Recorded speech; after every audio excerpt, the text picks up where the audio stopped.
appreciate it before you speak. But check, check, 1, 2, check, check, check. Do you need us to use those microphones? You won't be able to hear it online. But yeah, that's okay. Check, check, 1, 2. I think we're good.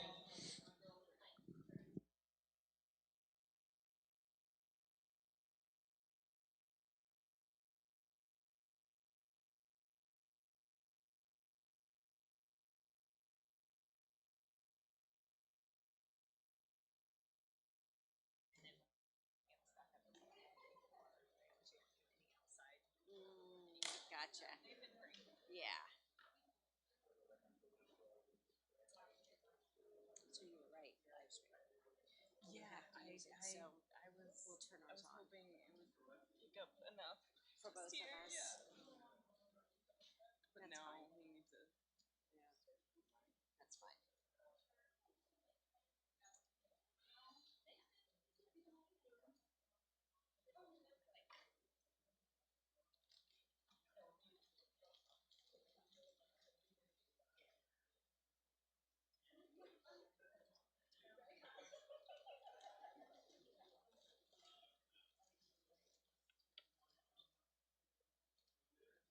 I smell turkey. I do too. You smell it? Yep. Tuna.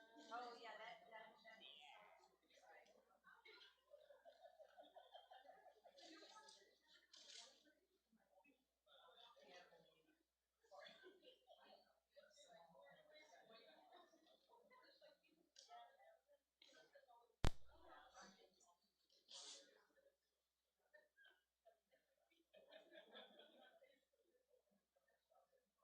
Yeah, I definitely. So, did you want to get something to eat? Feel free.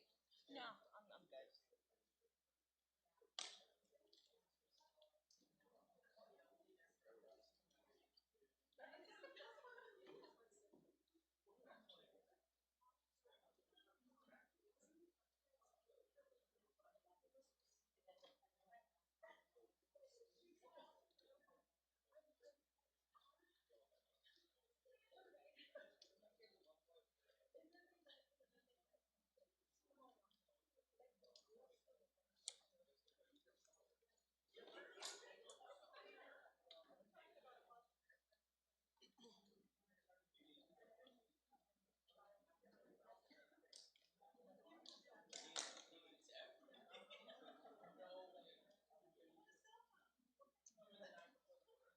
It looks like they have fruit with it. It looks nice. Or maybe it's a fruit pie. I can't tell. Some kind of fruit.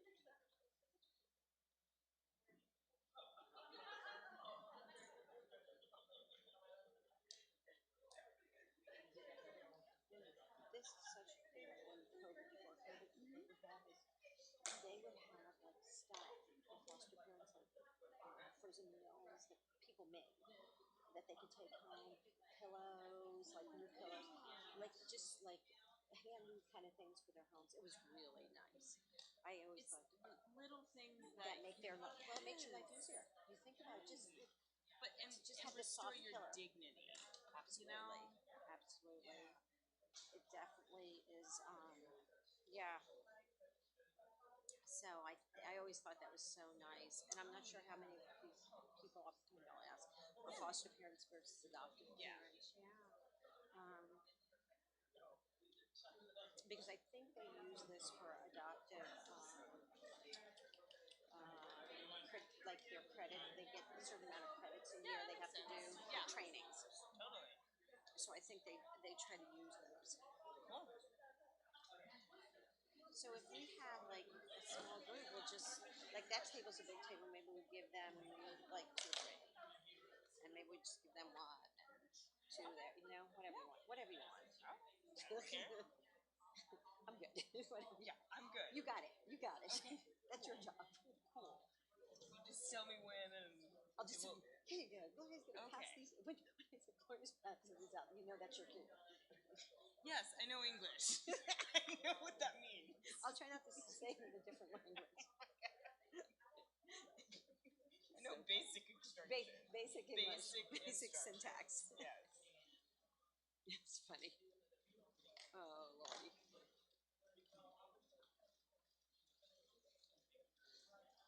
just remember when these their families just a lot of our families would come, so I would recommend, like, I would say, hey, I'll check, because I'm always trying to build these bigger communities with our Our family. populations, yeah. Well, they're so lonely and alienate. So our families would come, and it's unfortunate. I think COVID just, Yeah. people are afraid to be too close, and Yeah. well, And school right now is exhausting everyone. So. yeah, kids are coming home after school collapse. Yep. Absolutely. That's what you're seeing. These kids just not keeping it together, and their parents are exhausted, and yeah, and I understand that. I get it too. I'm glad I got past my kid's age Yes. before this all happened. Yeah. Now my daughter's school, she goes to private school. They opened up very quickly. Yeah. It was like it's interesting because they don't have to. Well, good evening, everybody. We've got about another 10 minutes or so before we're going to get started with our program, but just wanted to mention a couple of things as you're eating.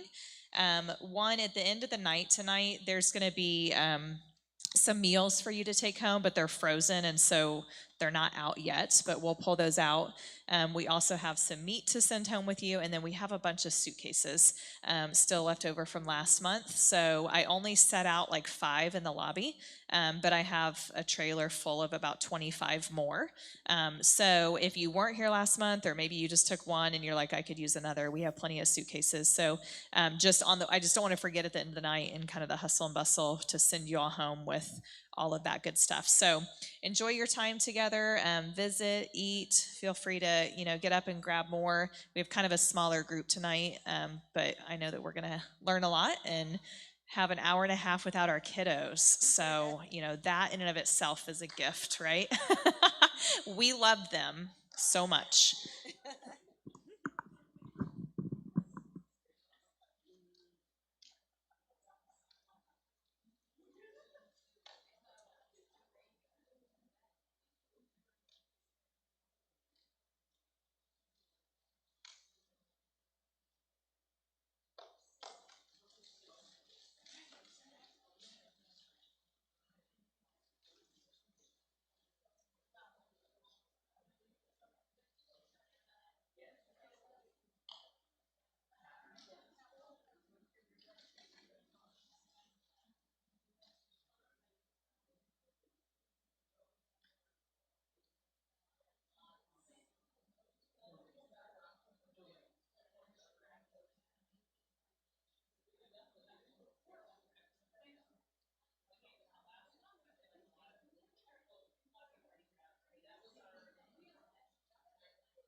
They have their. It looks like their cookies in the. Should go snag one.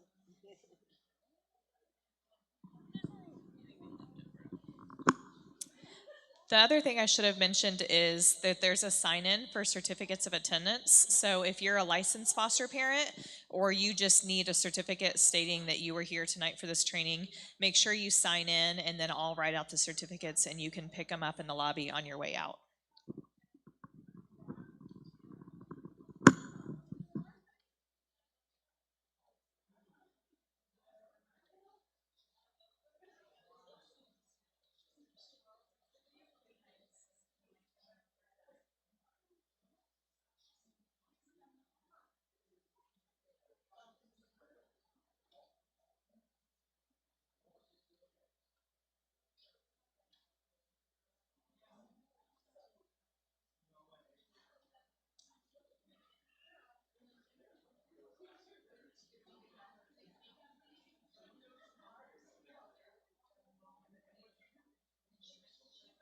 Man, if it doesn't start, I fall asleep. I'm tired.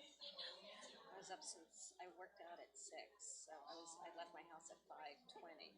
Good. So yeah, I'm tired. And then I get a call from my husband. He's trying to get the taxes done, which is due the 15th. Because he's screaming at me. I don't understand your accounting system. I'm like, well, I'm not accountants. Good luck.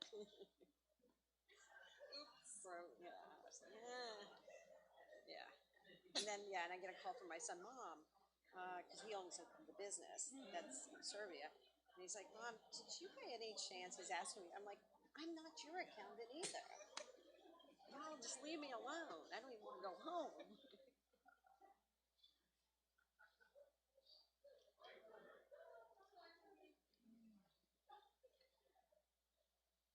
Last bit of this tea. I think there's, if you need drinks, I'm sure you can grab some. There's lemonade and iced tea up there. I'm okay. You're feeling like you're getting a little dry. Yeah. Take that in mind. Yeah, feel free to just get up at any point and leave me behind. Yeah. I'm leaving now. Yeah. Parched. So I'm not the one mainly talking. Please jump in anytime. I'm just kidding. Feel free to jump in. I'm just rubbing it in my face.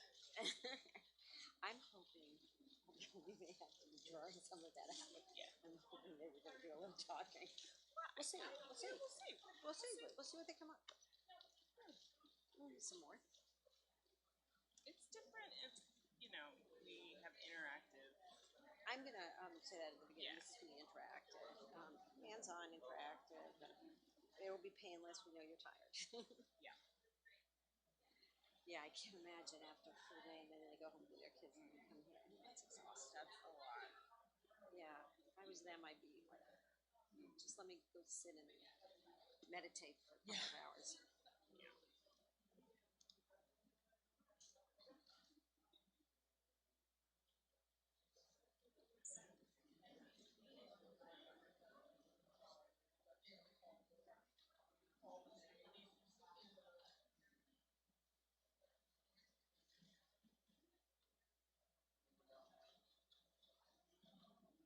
Does it feel like there's no air in here? Maybe It's a because little people stale. are Yeah. and I think these lights. It's the lights. Put my hair in a pony. Get prepared for a ponytail. It's getting hot. I'm ready.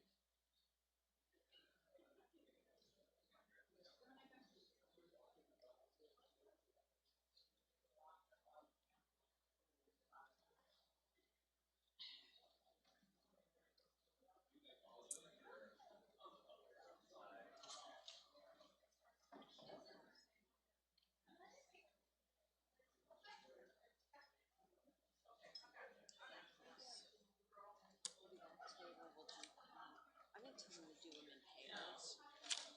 And if there's an extra, third person can be added.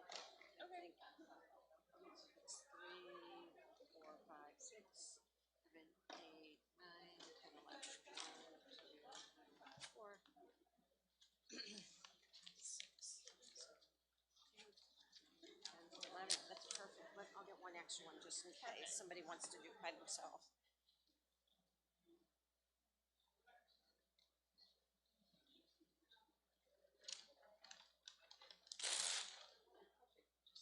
Just enough. Yeah. That's kind of it.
All right, good evening, everybody. We're so glad that you're here tonight. We're going to go ahead and do a couple of announcements and welcome, and then I'll introduce our speakers. But really glad that you braved the traffic. I heard that was kind of intense tonight, and the rain as well.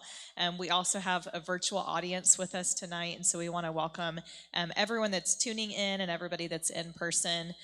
Tonight is really going to be pretty interactive, from my understanding. So you're going to get a chance to talk with the people at your table. And those of you that are viewing from home, I really encourage you to take the time that you have to work through these same activities. I know these ladies are going to explain the activity, explain the concept. And I know for Ray and I, we've recently been doing some parent coaching through Chosen. And just to have like an assignment every week has been really positive for us. It's sort of forced us to stop and think not only about the concepts that are being taught, but how they apply specifically to each child in our home. And I know sometimes when we leave here, it can be hard to find the time and the space to do that. And so I'd really encourage everyone just to lean in for the next hour and a half or so and listen not only to the concepts that are being taught, but consider each child in your home, consider yourself and your own reactions, and really just work through these activities that I know that these ladies have prepared for you. So I'm going to just pray for our evening. Again, thanks for being here, and then I'm going to turn it over to Parenting Matters. So God, thanks so much for just your goodness, and thank you for the call on our lives to be caregivers and parents to these kiddos that you've entrusted with us. And I know the people in this room could fill novels of stories of amazing things and really hard things that we've seen. And so we just really give that all to you tonight, the good, the bad, that you would just lay our hearts and our minds open, that we'd be receptive to the things that you've brought us here to learn, that we would feel recharged, that you would keep our kiddos safe while they're away from us, and that when we're back together in an hour and a half, we're just a better family unit because of the time that we've spent here tonight. So thank you so much again for the opportunity to parent. Give us just the strength and the wisdom that we need to do that really, really well. In Jesus' name, amen. So I'm pleased to introduce our two presenters tonight. They're from Parenting Matters and the Chosen Families program specifically, which is several years old now, but was an initiative of Manatee County to help adoptive families stay together. So I'm sure that you're going to share a little bit more about what you do, but we're really glad that you're here, and thanks for sharing the evening with us. Thank you, guys. We are so humbled to be here for a couple of reasons. One, Bridge of Life has been a wonderful partnering in the community with Parenting Matters in helping some of our families. And so the opportunity to speak here is almost like a gift that I can give back for all that you guys have been doing for us. And I hope we'll do a good job in giving that gift back. The other reason I feel so humbled is when I started my career about 3.5 decades ago, I started with working with foster parents. And I actually worked in foster homes doing counseling to keep those foster placements in those homes. And that was actually in a different state. So I've seen a lot of different things that have occurred over the years. And every year and every time I meet up with foster parents and then adoptive parents as well, I just feel so humbled to be in the same room with you guys. So I'm just really glad to be here. My name's Jackie Hester, and I'm the parenting educator with Parenting Matters. And I'm Gloria Tate. I'm one of the family counselors that also works with Chosen Families. So tonight, what we're going to do is we're going to give you just a little brief taste of what we do in the homes. Our job in the homes that we support is to be a support system, but also to be an educator, a model, a coach, a counselor to these families that are very unique. As you know, every family is unique. Every child is unique. And we create parenting strategies that will help to support the family. And some of these parenting strategies work, some don't. But what we do is we are constantly finding new strategies to help these families. And we use all kinds of materials, all kinds of models. I actually brought some books here for anybody who wants to look at them. These are just some of my favorites, my personal favorites, that I love to love to share and have people kind of get into them and see what's going on. And if you have a great book you want to share and tell me about at the end, please do so. So what we're going to do tonight is interactive. And I know you guys probably had a very long day. So this will be painless. We won't make you run around the room or do anything crazy like that. But we are going to ask you to work together in some of the activities. And these are activities that we actually do in the homes when we're working with the parents. So I guess without further ado, I'll start the first activity because I'm going to try to get a couple of them in. And my hope is that when you leave here tonight, you, one, will gain some awareness because some of the activities are designed for awareness.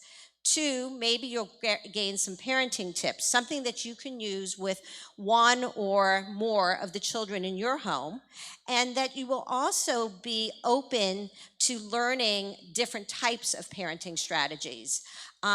So the first thing that we're going to talk about is called the dresser drawer activity. Has anyone heard of that activity before? Jody has. Okay, great. So the dresser drawer activity is basically an awareness activity to prioritize different behaviors in your home. And I really like when couples do this activity together. So I'm going to ask you, if you are here with your spouse or significant other, to do the activity together. If you're not, to do it with somebody else at the table. Gloria's going to go ahead and give out the dresser drawers. And the activity basically is, like I said, to prioritize behaviors that occur in your home. Behaviors that you react to, and behaviors maybe you don't even need to react to. For example, when I was a parent, and I am a parent, my kids are adults and they don't live in the home anymore, but one of the behaviors that my daughter was notorious for was eye rolling, especially in her teenage years. So it was up to me to decide, is that a behavior that I'm going to actually put any energy into? Do I need to react to that behavior, or is that kind of low on my priority list? For some of you, it may not be low. For others, you may say, eye rolling, I don't really need to react. So that is going to be lower. So there's going to be 3 dresser drawers. The first drawer, the bottom drawer, is really the behaviors that don't need a whole lot of attention. And even if you do give them attention, they may become bigger. So you may choose with those behaviors not to give attention. And that would be something like eye rolling, nasty looks, coming home maybe 10 minutes late, not too late, maybe grumbling under their breath. So that would be maybe something you would put in the first drawer. The second, or the middle drawer, which is the green one, thank you, Gloria, that may be behaviors that are a little bit more serious in your household. Like, for instance, a kid who doesn't do their chores, or maybe a kid who has a public temper tantrum. Maybe your 5-year-old is temper tantrum in the grocery store. That may go in the middle drawer, possibly. Cursing is a possibility. In the middle drawer, that's a drawer where you say, I need to react, but maybe not immediately. Maybe I could even lean back and say, oh, you know what, I'm going to come and talk to you about those chores, after I calm down. Or maybe you do want to consequence that behavior and you have a consequence that's been very effective, so you react. The top drawer, which is our orange one, is the one that you have to immediately react to in your home. And every parent's very different. The thing that I think needs to be in that drawer for all parents is safety issues. When there's a safety issue, it needs to be immediately addressed. Attention needs to be given to it. And effective strategies need to be applied. Now, for some parents, they may put things like lying in the top drawer, because that's something that's very serious in their household, and they want to definitely react at that level. So what I'm going to ask you to do is work together for a couple of minutes and figure out what's in each drawer, and then we'll just kind of talk about it real quick, okay? So get to work. Any questions before we start? So let's find out what's in your drawers, okay? Yes, you can write on them. Anything that we put on the table, you're going to be able to bring home, write on.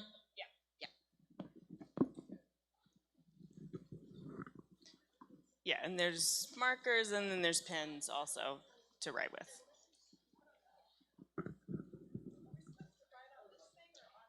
Yes, you write right on the dresser drawers. So you can put on the bottom drawer, you write those behaviors and go on from there.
We'll give you about another minute and then we'll go ahead and start sharing.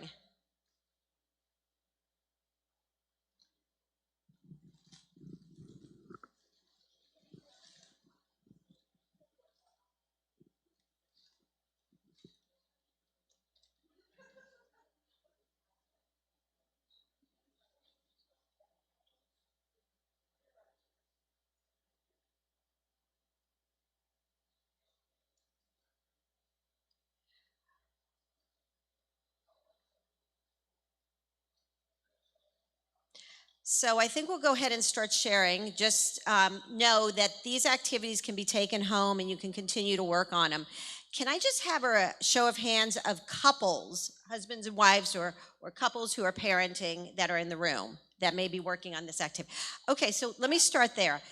Did you find that you were aligned with the same behaviors in each drawer, or did you have a different different feeling about what behaviors should go in the drawer? The couples that are in the room, okay, aligned is. Go ahead. Interesting. And what did you guys decide?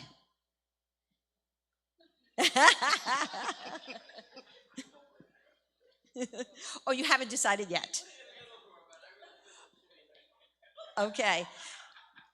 And that's exactly what we see sometimes, that couples may have a misalignment of where these behaviors should go. And can you imagine how confusing it is to the kids when one parent is maybe consequencing a behavior where another parent's like, oh, that's okay. So this is a great activity for awareness. Any other couples who want to just give a comment on that? Okay. Well, then let's go around and just let's go for the bottom drawer, and we'll start with the table over here, Jody's table. Can you give us maybe 2 or 3 that you guys found in your bottom drawer? Okay. So you let the kids work that out. You don't intervene. Anything else from this table in that drawer?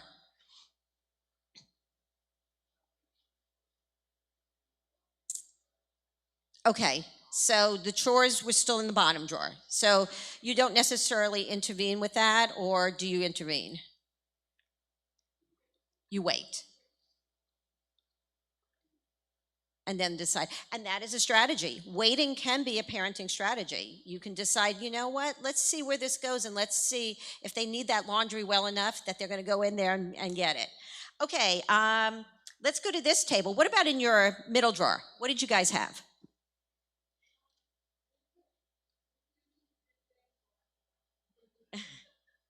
Okay. Okay. So are those tantrums or meltdowns? Do you know the difference?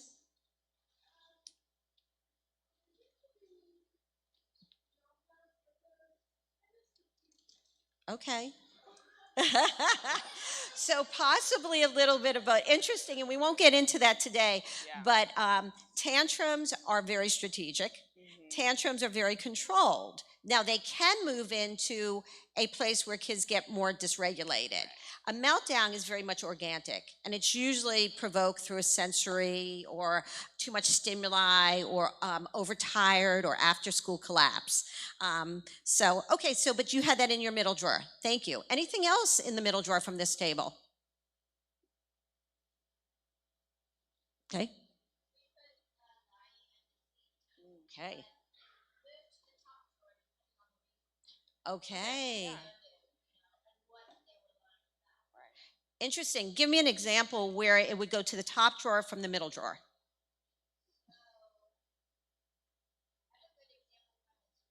Okay.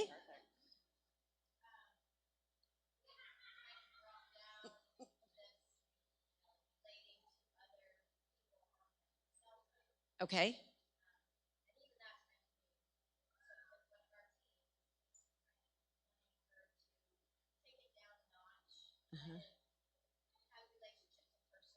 Uh-huh.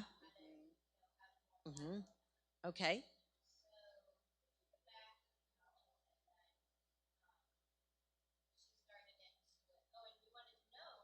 Mm-hmm. Mm-hmm.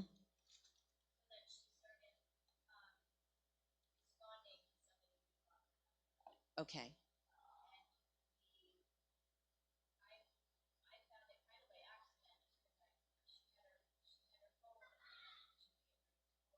Okay.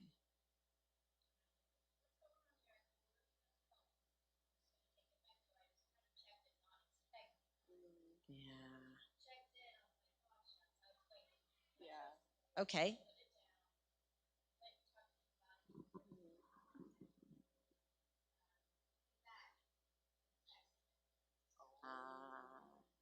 Okay. So that moved up there, and to see, and so that could also be a safety issue, where it came from the middle drawer, where it was kind of keeping it kind of away from the parents' eyes, but then when they took it off off the phone, wondering if there was some safety around that. So I see where the move went. All right.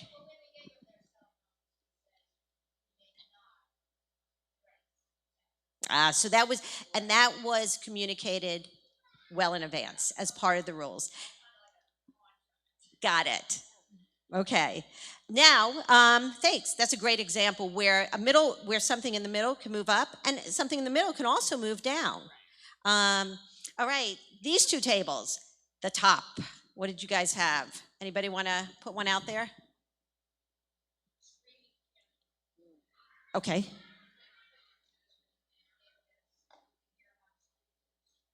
Okay. So that angry, right up there. Okay. All right. So again, an awareness exercise, and the hope in that is that, one, if you're parenting, co-parenting with a spouse, that you are both on the same drawers. Two, that depending on which level determines what reaction you will have. Is it going to be no reaction, low reaction on the bottom? On the medium, maybe a very clear, concise, quick reaction, or on the top where it's much more serious. And every household is very different in what they see as each of those levels. Okay, so that's just a brief exercise that we typically do. Now we're going to jump to the second one, and I just want you guys to know we're giving you a very brief overview, but hopefully if you like something, you may explore it a little bit more or may be able to use it in just a little bit way.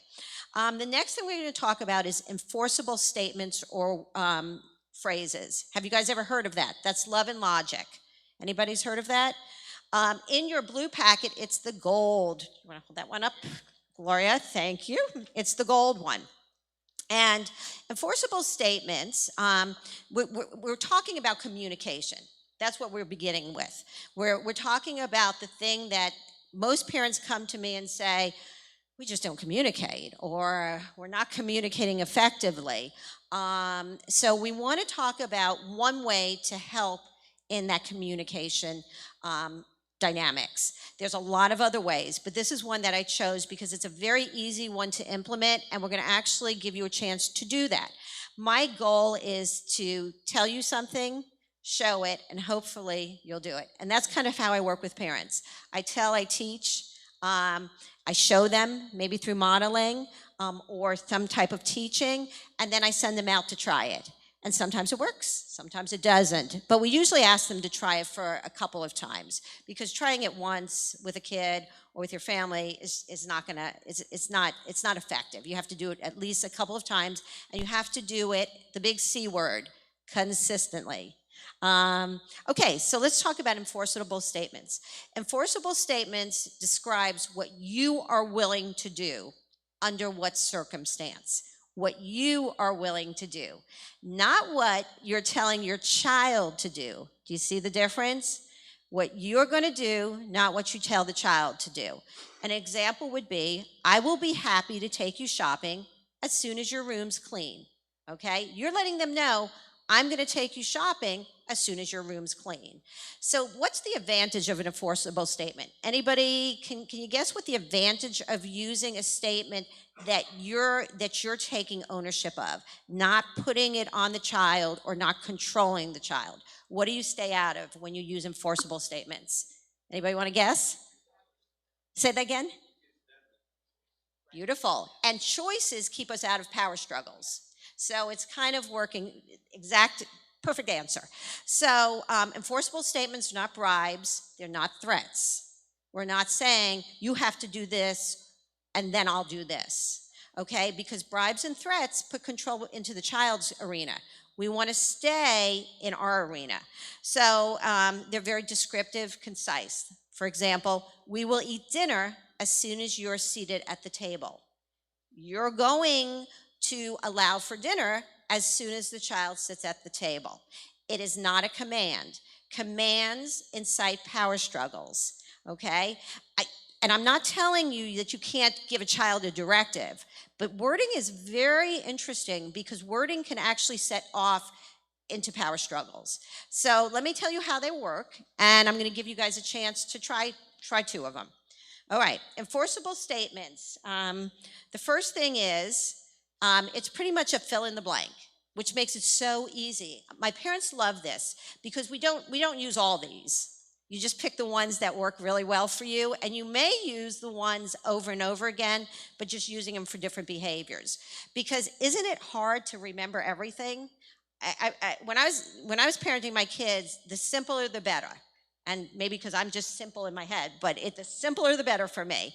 So one would be to fill in the blank. Feel free blank after you blank. An example would be, feel free to join us for dinner after you've washed your hands, for a little person. Here's one for maybe a teenager. Feel free to use your cell phone. You can use that cell phone after you've completed your homework. Now, it may sound like you're telling them what to do, but you're really not. You're letting them know that it's your choice to complete that homework or not. Feel free to have your cell phone after it's completed. Okay, the next one. You got it, Gloria? I give, I provide, I buy blank for kids that blank. So here's something. I help kids who try hard first to figure out their homework. Okay? You want them to try first. So you're glad to help them. That's what you can do as long as they try first. I give loans to kids who do their chores consistently. I give loans to kids who do their chores consistently. Perhaps you're a 15-year-old comes to you and says, hey, I want some movie money, and I don't have any movie money. Oh, well, okay, well, I can give you a loan. I'm glad to do that. But only if you're one of those kids who do their chores consistently. So this is kind of a different type of languaging. So I'm going to give you guys a chance to try it at your tables. So we're going to give you 2 little scenarios, and you guys work together as a team and see what you come up with. And you can use your yellow sheet as a helper sheet. They can make the whole table as a team. However you want to do it. I'll leave it up to you guys.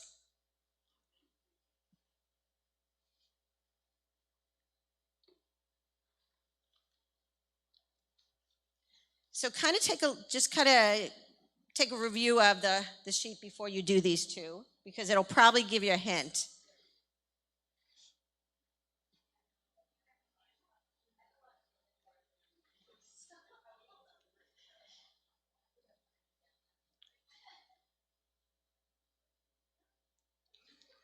So once you get it, go ahead and work together to create an enforceable statement. Again, it's about what you're willing to do and allow and to provide, not what you're telling the child to do.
So guys, on the first question, you kind of almost have 2 that you can do if you want to, or you can take either piece of it.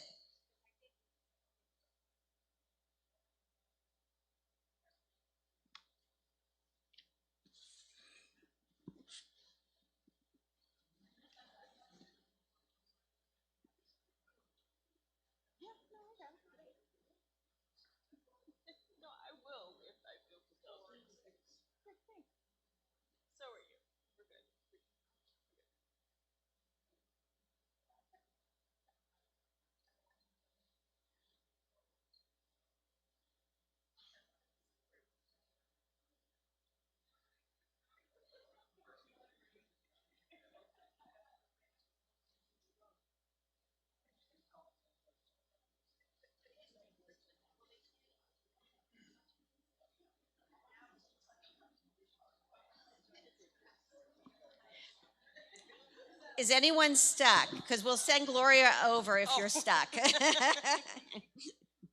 She can give a hint. You good? Oh, okay. For our virtual audience, and you guys can be doing this at home. Gloria, do you want to go ahead and read them? Yep. Well, All right, 12-year-old girl and mother battling over what clothes girl wants to wear to the mall. Girl starts talking in loud voice and use a sassy tone towards mom. So that's the first one. And then the second one, 2 kids, 8 and 9 years old, fighting in back seat of car while parent is driving to school. okay. So those are our 2 scenarios. So those of you at home, be thinking about that as our live audience is going to give us some of their answers. So I think, which table should we start with, Gloria, today? Why don't we Start over here to Yeah. our left. Okay, you guys over there on our left, my left. Are you ready to tell us what you came up for with an answer for question number 1? Okay, tell us what you got.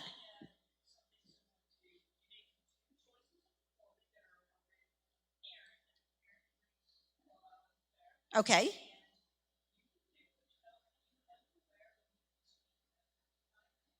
Lovely. Wonderful. So you let them know what their choices were and that they can make that choice when they're able to use an appropriate tone or a kind tone. Yes. Okay, I like it. Anybody else on table 1? Okay. Let's go to this table over here and do the same question, and then we'll go to the second question. Can you guys give me what you guys? Okay. So you let them know that you're willing to take them shopping as long as she puts on appropriate clothing. Okay. Did anyone take it from the perspective of the way she's speaking and her tone? Okay, go ahead.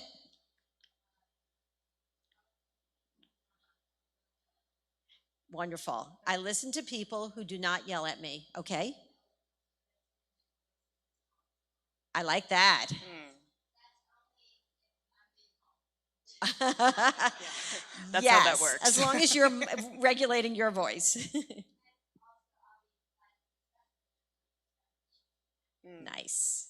I like that. All right, good answers from all perspectives. Okay, let's get to number 2, and we'll take this table. Tell me what you guys got for number 2. You can be pretty creative on number 2, by the way.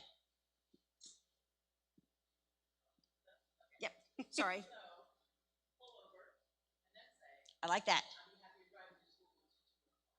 Oh, I love that. And I love that you pulled over. How many of you, by a raise of hands, have had to pull over on the side of a road because your child is crying, screaming, whining, fighting? Anybody? Yes. Last week. Okay, anybody, can anyone beat last week? Ah. Oh, okay. So for safety, you had to pull over. Yeah. Okay, and how long did it take them to regroup? How many? 20 minutes, and you waited it out. Were you? Okay, it was. What did you do during those 20 minutes? You okay? Okay. So it really got pretty high up there. Okay. So I think knowing that when a child is dysregulated in a car, stopping the car and letting them know when you're able to sit in your seatbelt, or when you're able to calm yourself down, or when you're able to behave in a safe manner, then I will be able to drive you to school. Another one for just kind of for 2 little kids, maybe 8 and 9-year-olds, kind of arguing the back seat, would be, and this is kind of going off a little more creative. Mom says, I charge kids $1 for having to listen to arguments when I'm driving to school. $1 out of your allowance for listening to arguments. So that's just another one. Okay. Any questions about enforceable statements? I know we're going over these things quick, but I'm just kind of giving you an overview. That's from Love and Logic, by the way. Love and Logic Parenting. And I have the books up here if you're interested in looking. Okay, the next thing we're going to do is the power of no. Ooh. So what's the most powerful word? Guess. No.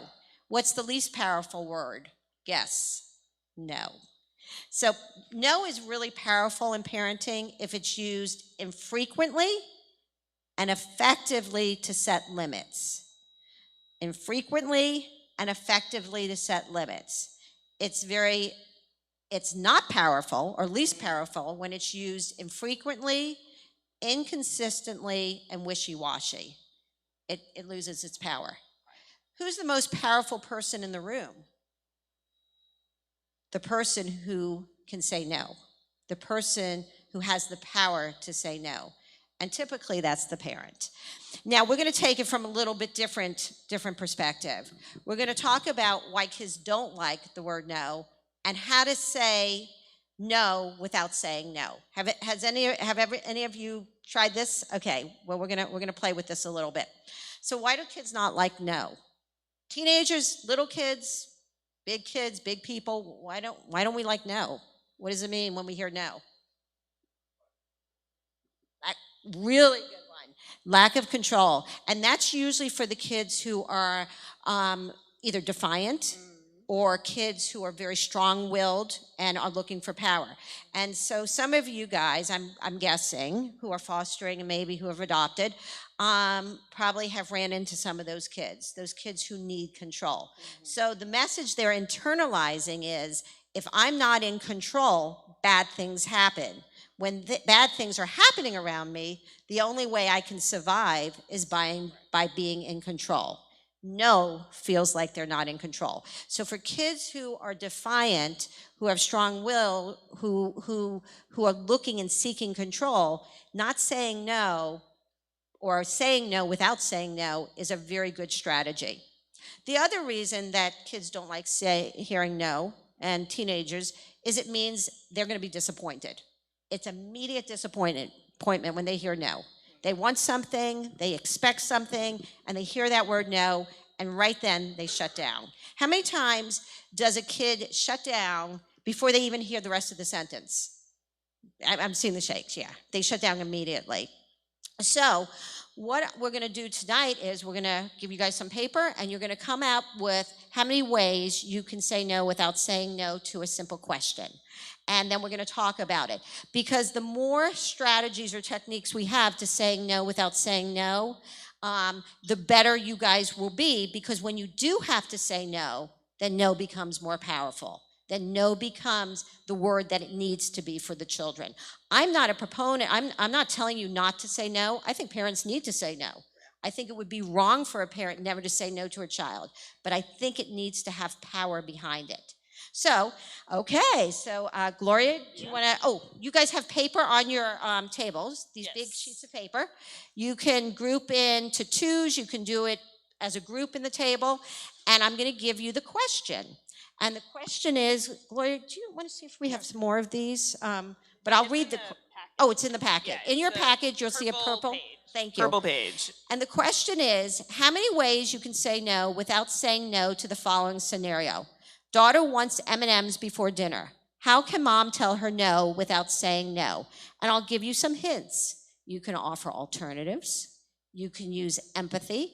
You can try a when and then. Have you guys ever used when and then? Probably. When and then. When you do this, then I do that. Distraction. Distracting the kid.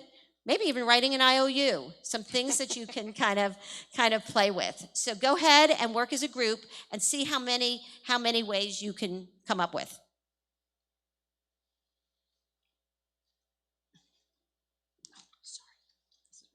Oh, okay. My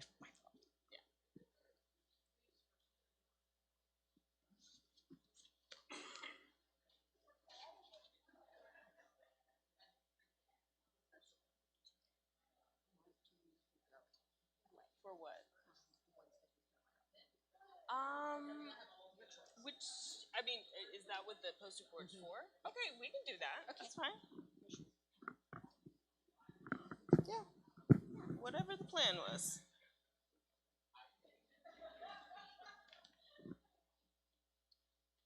take this for our next one.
Okay, take another minute.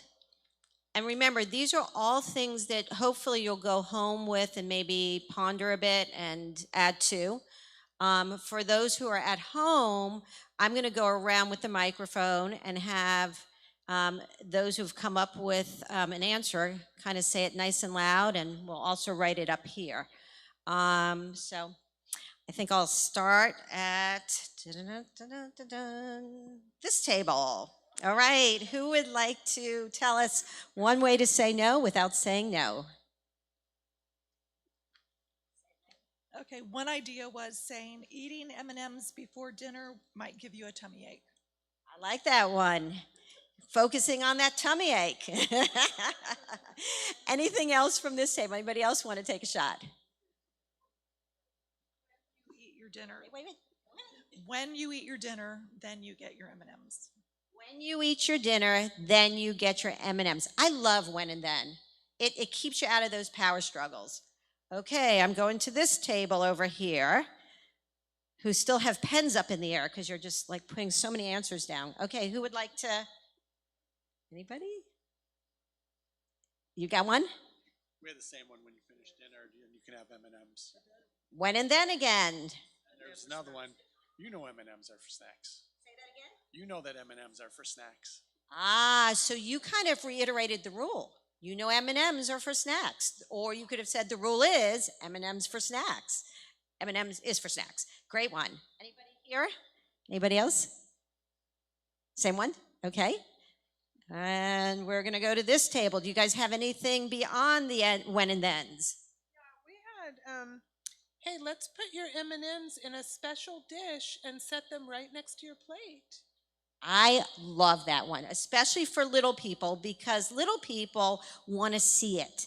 And when they see it, they know it's there for them. I love that one. Anything else? Good job, this table. Do you guys have another one? Oh. Not right now, maybe later. So the hope for the later. I like it.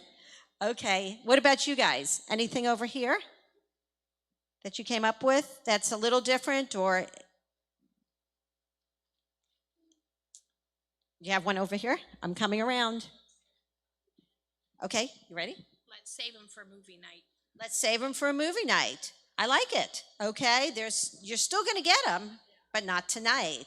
So I think there's ways to help kids to see that you don't necessarily have to say no. You want to read the ones you have, and then I may add a couple in there. Go ahead. All right. Eating M&Ms might give you a tummy ache. When you eat dinner, then you can get M&Ms. M&Ms are for snacks. Hey, let's put them in a special plate besides. Not right now, maybe later, and let's save for movie night. I like those. And the IOU one I thought was really cute. A parent had that. Yes, I'm going to give you M&Ms after dinner. That could be one. Right. Yes, you can have M&Ms, but after dinner. And so the yes before the no, you're not saying no, you're saying yes. You immediately open their brains up to the yes possibility. Because remember, when they hear the no, their brains shut down. So when they hear the yes, it opens up. Yes, you can have M&Ms, but after dinner. Oh, yes, you can have M&Ms, and here's an IOU that tells you can have it after dinner. So kids really, especially little ones, respond well to knowing that what you're promising them is going to happen, and sometimes a visual is a really good way to let them know. Any other ones that you can think of? Yes. I heard you talk about empathizing with the child, and so I thought about saying, I can see you're really upset that you can't have the M&Ms now. It's really hard to wait, but I know you can do it. Oh boy, that was just right, spot on. Drop the mic. I like that one. Yeah, empathy works really well with kids, letting them know, oh, I'm sorry. You know what? I would like to have M&Ms right now too.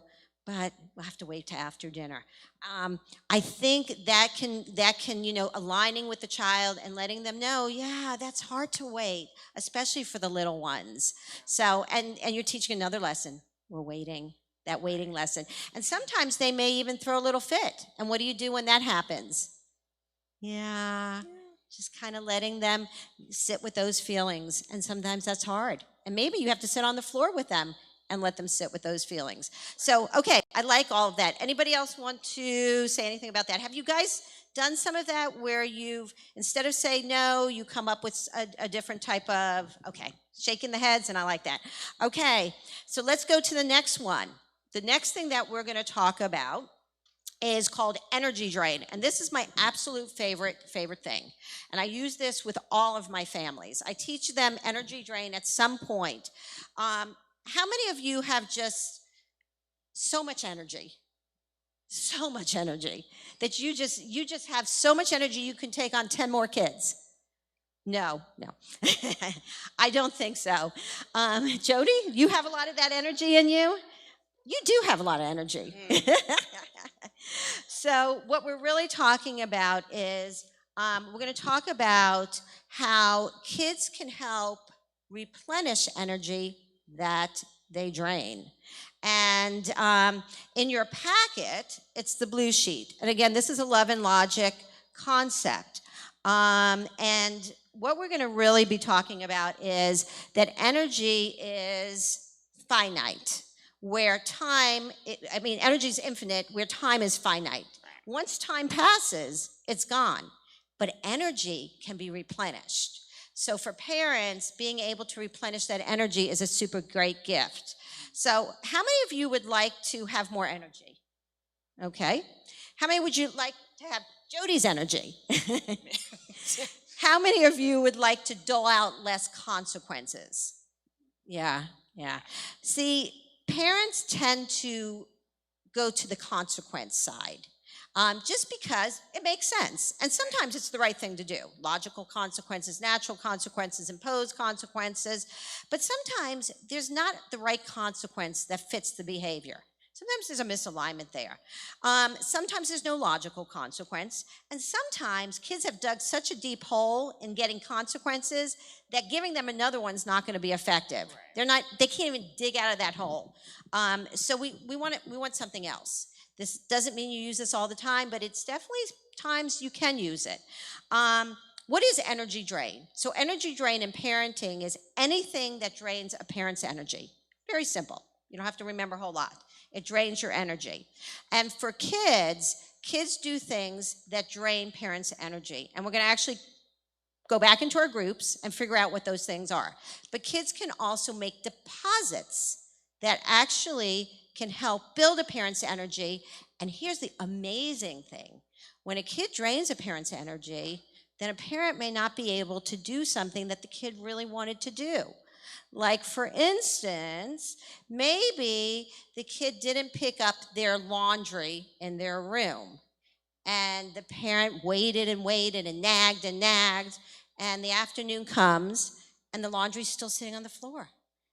And the parent's like, wow, my energy's feeling pretty drained from nagging and all this. And the kid then comes to the parent and says, hey, can you take me to the mall? I want to go meet my friends. And the parent doesn't give a consequence. They don't say anything. They just say, wow, I wish I could, but I am really tired. My energy's drained from having to ask you repeatedly to do something. I wonder what you could do to put that energy back. So Gloria and I are going to go ahead and role play that out real quick so you can see, and then I'm going to send you guys out to figure out what drains your energy, what behaviors your kids do that drains your energy, but what behaviors you can talk to your kids about that they can actually do to put energy back. Because believe it or not, they will become very masterful of doing behaviors that they think will put your energy back because they'll get something out of it too.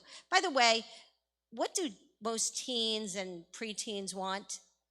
Things for themselves, okay? They want to know there's something in it for themselves because that's that age. So, to pretend that, they're going to do this just because they're going to do it for us, probably not going to happen. But, it may carry over. And they may see that mom and dad are actually a little happier, a little calmer when they're putting their energy back. Okay, so Gloria and I are going to do just a quick scenario so you can see how energy drain could work in parenting. Okay, Gloria, I'll give you the scenario. Parent asks kid to pick up the laundry and put it in the laundry room. Kid ignores the request all morning, just like we talked about. Couple hours later, parent sees laundry still on the floor. They just close the door. Close the kid's room door. Later in the afternoon, kid asks parent, can you take me to the mall to meet my friends? All right, Gloria, Okay, go ahead. Step 1, use empathy. All right, so parent uses empathy. I really like to take you to the mall, and I know you really want to go, but I'm not able to take you this afternoon. Why? Go ahead, notify. Oh, no, sorry. Step 2, notify the kid that their misbehavior drained your energy. So parents going to let the kid know, remember that thing we talked about? And this is something I want you to be talking about to your kids before you use. Last week, that thing called energy drain? Well, when I have to repeat myself over and over again, asking you to pick up your laundry, it really drains my energy. Well, that's not fair. I forgot. Parent, that's a bummer you forgot. So step 3, how kid plans to replace parents' energy. So parent responds, well, let's move on from today and look towards tomorrow, because I know there are things you're going to want to do tomorrow. What's your plan for putting back my energy so that when you come to me tomorrow and ask me to take you somewhere like the movies, I'll have enough energy to do it? What's your plan? It's not the parent's plan. You're not telling them to do it, but... So step 4, if you hear, I don't know. Well, let me help you. You could choose something off of our Energizer list. In your package, you'll see an Energizer bunny, and you'll see a list that says energy deposit. That's something that I work with parents and their kids on. Kids come up with ways that they can make deposit in their parents' energy bank. And a deposit may look like, I'm going to unload the dishwasher for mom. She doesn't have to ask. I'm going to clean my bathroom sink for my mom. She doesn't have to ask. That's a list the kids have developed with you. Okay? Go ahead, Gloria. So step 5, if child completes the chore, just say thank you. So parent just says, thanks for cleaning up your room and getting your laundry to the wash. That day, they're not taking them to the mall. They're just thanking them for putting some energy back. Let's see what happens tomorrow. Okay. So step 6, if child refuses or forgets, don't remind them. Actions speak louder than words. And then step 7, go on strike. Next day, kid still hasn't picked up the laundry. So parents' response could be something like, wow, what a bummer. We can't go to the movies today like we planned. But no problem about your laundry. I picked it up, by the way. And I'm taking $5 from your allowance next week for my services, because that's how much I charge for laundry. So that is a concept of using energy drain. Does that always work? No. But there are times that it works, especially if you have a kid who's smart enough to figure out that, listen, if I do something and I put some energy back into my parents, they may be willing to do something for me. Relationships are reciprocal. Ooh, we're probably talking about a little empathy too. Like, I do something that impacts them. Wow, my behavior impacts somebody. How does it impact somebody? So we're really talking about some other concepts. So what we're going to do is take a few quick minutes and get together as a group and go ahead and use a big white sheet of paper, 2 white sheets of paper. One you should write deposit, one you should write withdrawal, and as a group, just come up with some things that take away parents' energy. And one that I can tell you right here is parents having to repeat an instruction over and over again. That's very much a big energy drain. So see what you come up with on both sides. And then I would hope maybe you can take the stuff and go home and talk to your own children about it. Okay. You want to put this on the side so they can see it? Oh, yeah, sure.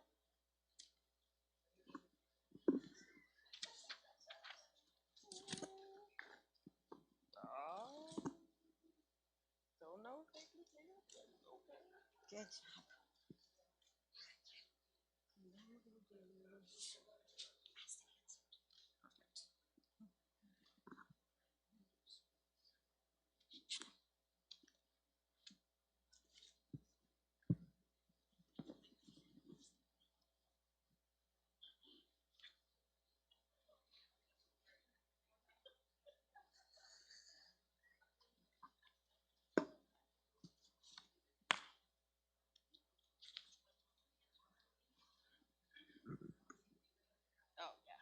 Here's the cookie.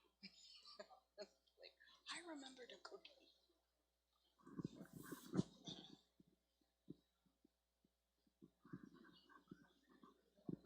For those of you at home, maybe you can ask your kid what kind of things drain your energy and see what they say. It'd be kind of interesting to hear. Sometimes kids know what really irks us. They sure do.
Okay, so just because we have limited time, let's go ahead and see what you guys have come up with. Table number 1, what drains your energy? Just shout it out. Siblings arguing. Doesn't that drain your energy? Repeating instructions. Repeating instructions. Same thing. Okay. Table number 2, what gives you energy? What puts it back? We didn't get that far. Okay. Oh, poor table number 2. Oh my goodness. They just have the energy drain. Good luck, table number 2, finding that. Do you guys have energy deposits? Doing what is asked the first time. Oh, that's such a good one. Doing what is asked the first time. And this is something you can explain to your kids. By the way, there's an energy vampire who takes our energy away. And if you don't like vampires, you can create a new character. And there's an energizer bunny who gives the energy back. And what we usually do is we use those and put them up on the refrigerator. And I let the kids write, if they're able to, what right on the bunny and the vampire, so they can remember. Anything else that gives you energy back? Taking initiative. Taking initiative. Ooh, so you're not telling them what to do. They just take that initiative. Oh, I really like that one. Anything else? Okay. Okay, what takes your energy away over here? Being a taxi service for the teenager. Being a taxi service for a teenager. That is exhausting. Absolutely. And you know what?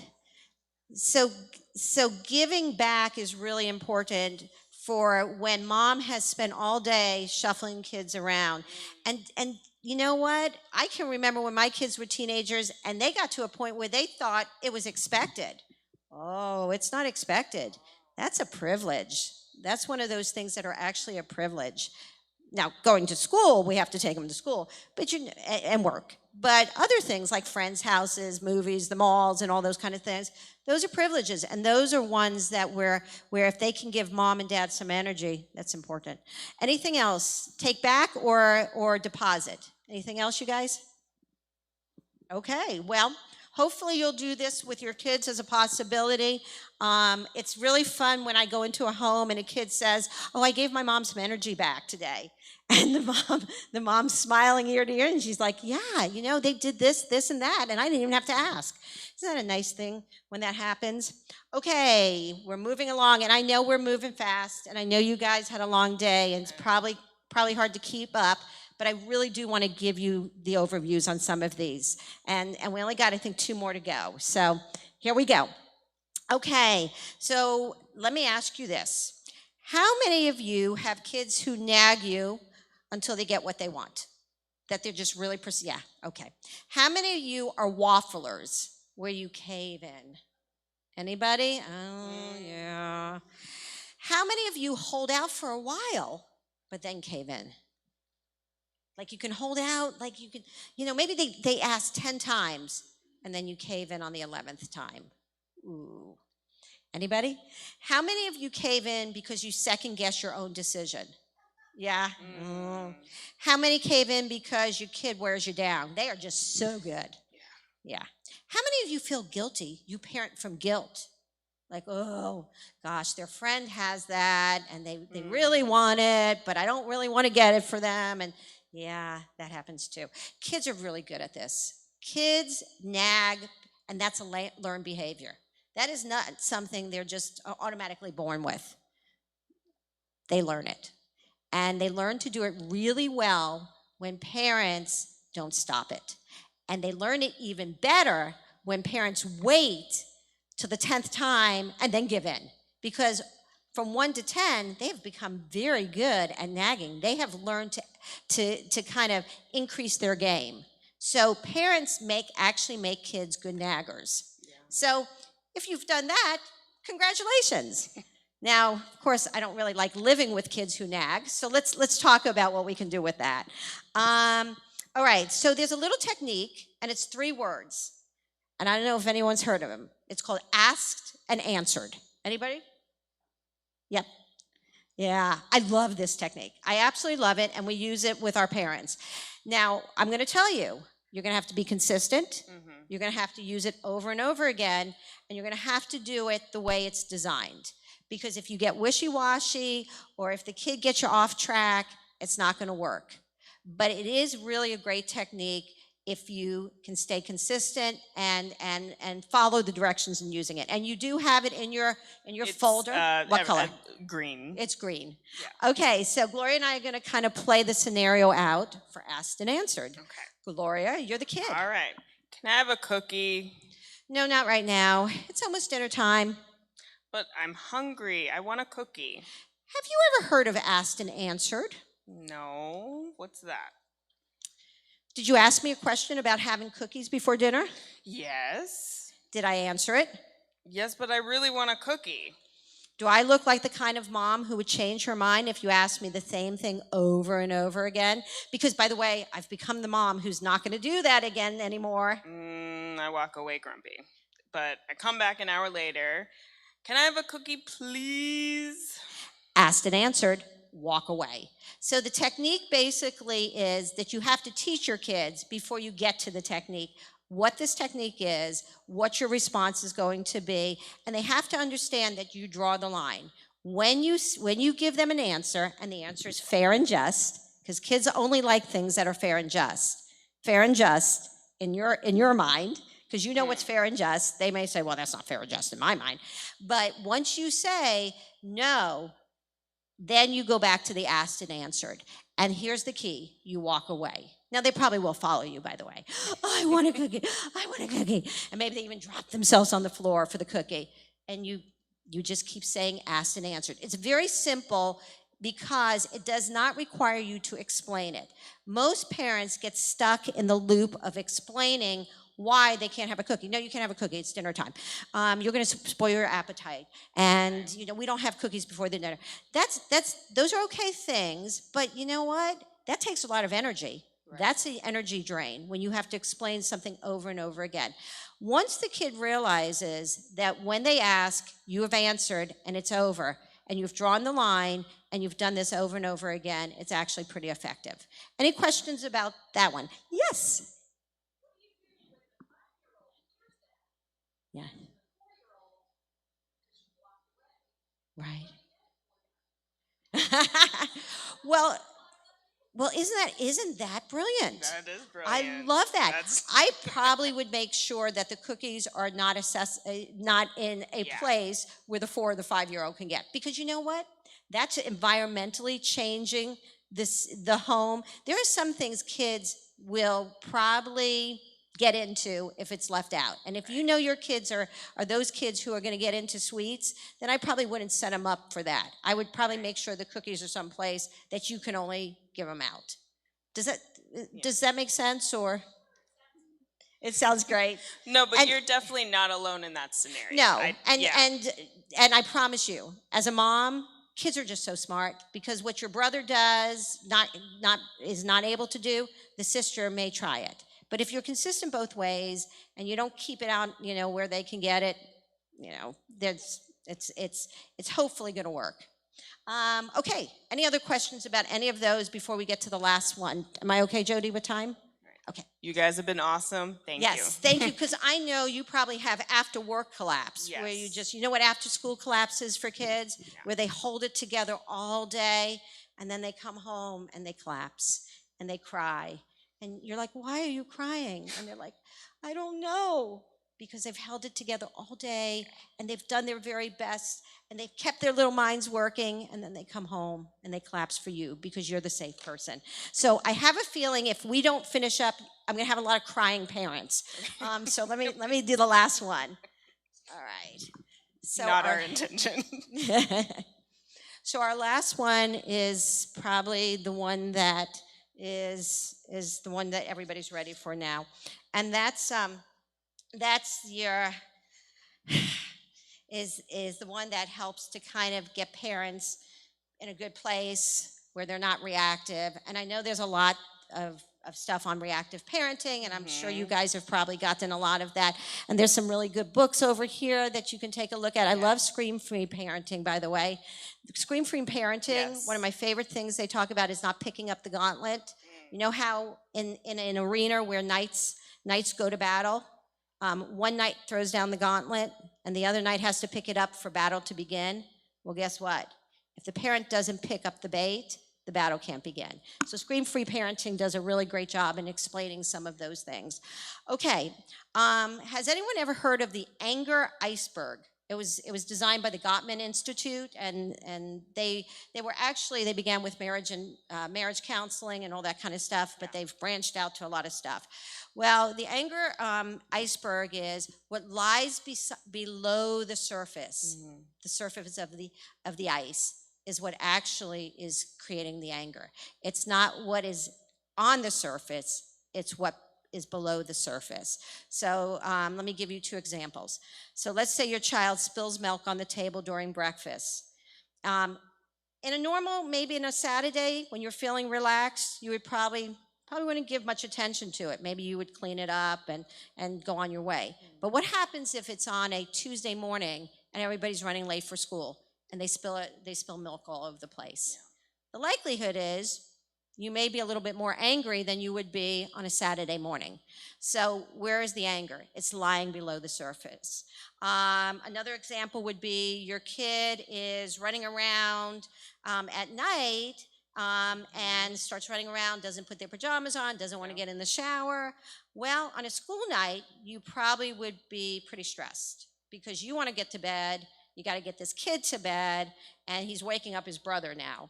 Now, on a Saturday night, when the family's pretty much relaxed, you may feel a lot differently. The anger lies below the surface, where the anger is. So why do we get angry? Anybody? Why do we get angry? Why do parents get angry? Why do parents yell? That's the number one reason parents come to see me. They're yelling. Why? Anybody? Kids don't listen. Okay, that's something. Okay, anybody else? They're stressed out. Frustrated. You are right. Yeah. They're frustrated and they're stressed because life's stressful. And parents forget that they're human beings and that they get stressed.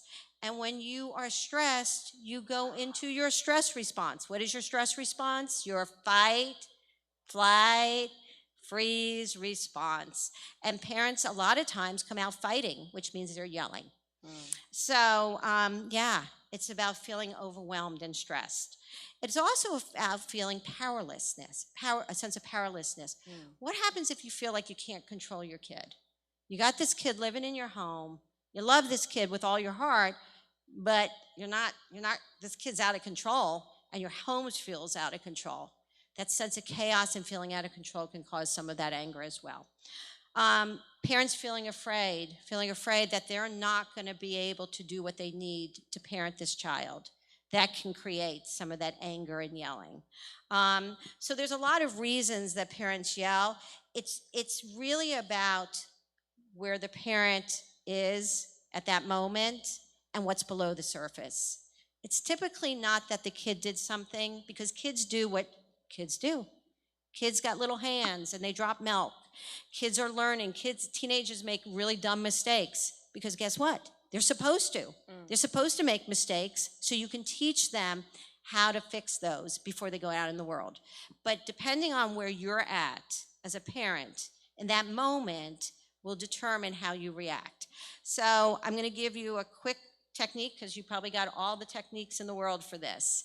And sometimes some work for some parents, sometimes they don't. Right. But I'll throw one out. You can catch it, you can throw it away. But you know what? Find the technique that works, because when you are parenting from anger, nobody is okay. Okay, so this one is stop, drop, and breathe. How many of you have you guys heard of stop, drop, and breathe? Okay? Yeah. Yes. Good. Okay. Have you ever used it? Do you like it? You do? Oh, good. I'm glad. Okay.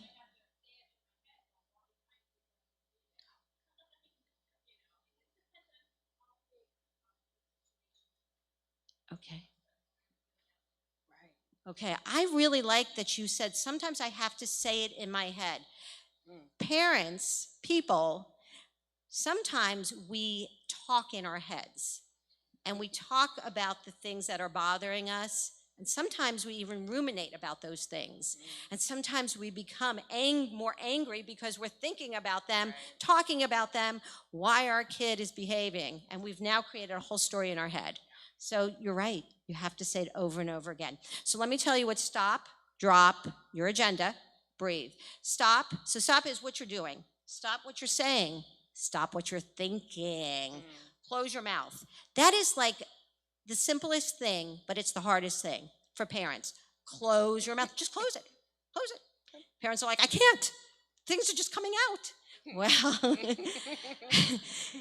okay. Try to close it. If you can just close your mouth, things won't come out. Change your state. This is one that is so clever. So if you're sitting and you're screaming, or let's do it the opposite. If you're standing and you're screaming, sit down. Sometimes just changing your state. I sometimes tell parents, just walk out of the room.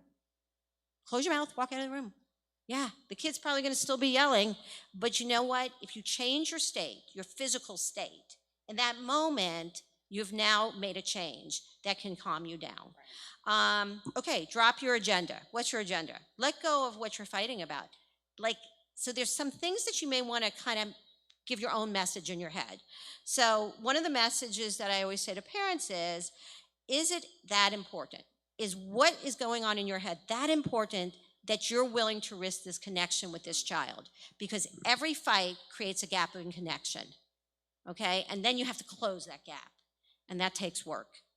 Is it that important that this connection with this child is going to be breached? So think about that. I also like my favorite, and any parent who works with me will tell you, I always like to say, what else can this mean?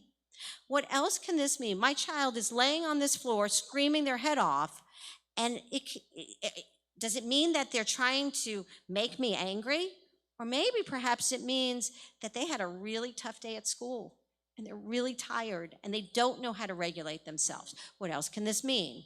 What else can this mean can have a lot of meanings. It can mean that, that there's an adoption theme related to this. Maybe there's a loss trigger. It can mean that there is a kid who may have ADHD and doesn't know how to re-regulate themselves. So there's a lot of reasons kids do things.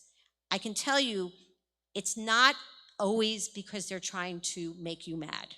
The most likely is they're not. They're being kids. Sometimes they do it. But you know what? For the most part, most kids are just being kids. So what else can this mean is a great thing to be thinking about when you drop your agenda. And then the last thing, and the most important, that you probably have learned over and over again, is to take some breaths. So Gloria and I want to ask you to join us in taking a couple of good deep breaths. And we really want you to go ahead and get situated in your seats. Maybe put your feet on the ground. Let your body release. Let your arms hang. Clear the thoughts in your head. And let's take 5 good deep breaths, okay?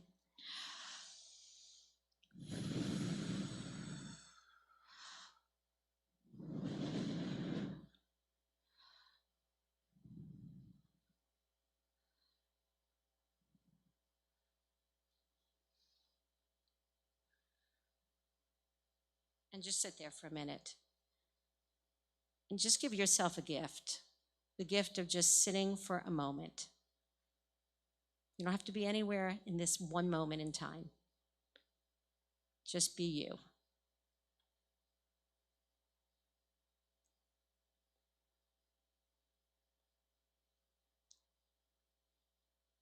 Okay, parents, thank you. I hope we gave you something. I hope we gave you some awareness or a tip that you can take with you. And thank you for letting us be so humbled and honored to be able to spend this evening with you. And thank you, Jody. Yes, We thank you, appreciate it. Jody. Thank you. Thank you, Online. All right, thank you both so much. And you probably said this at the beginning, but you're available for families who reside in Manatee County, right? Yes. We work with post-adoptive families, which means the adoption needs to be finalized. And those are families that are only in Manatee County. We are looking to expand to Sarasota County, but we are not there yet. And our services include counseling, parenting education, educational advocacy, and respite services. So it depends on what the family's need is. And then we decide from there. Okay, thanks, Jody. Thank you, Okay, guys. thank you. Hey, we're actually ending a little early, which is awesome. So if you need to scoot out of here, feel free to do that. If you want to just take 10 more minutes, feel free to do that. If you have time and capacity, if you could help just kind of move the chairs out of the way, because we'll need to clear off the tables and then reset the rows, that would be awesome. If you're picking up kiddos, birth through 4-year-olds are in this building, so you'll just go out those doors and to the left. And then the elementary and up, they are in those 2 kids buildings that are kind of like out of the building and to the left. So you can grab them there. Just make sure that an adult leader sees that you're taking your child and that they can sign them out. That always makes us feel a lot better at the end of the night. A couple things to pick up. Your certificates of attendance are out there where you signed in, so be sure to grab those. And then we do have, it looks like, a couple of different kinds of meals from our friends at Bethel Mennonite. Always so thankful for them. There's also some meat out there. We always have this gentleman who buys a pig from the fair to support a youth, and then he pays to have it processed and packaged, and then he donates it to us. So kind of weird and also pretty cool. So, I mean, it's like, whatever. I mean, everybody always loves it, so we'll keep saying yes. And then we also have some suitcases, and I have more in the trailer that I can go and grab if anybody, if those run out. So I think that's everything. Thanks for being here tonight, and we'll hope to see you next month.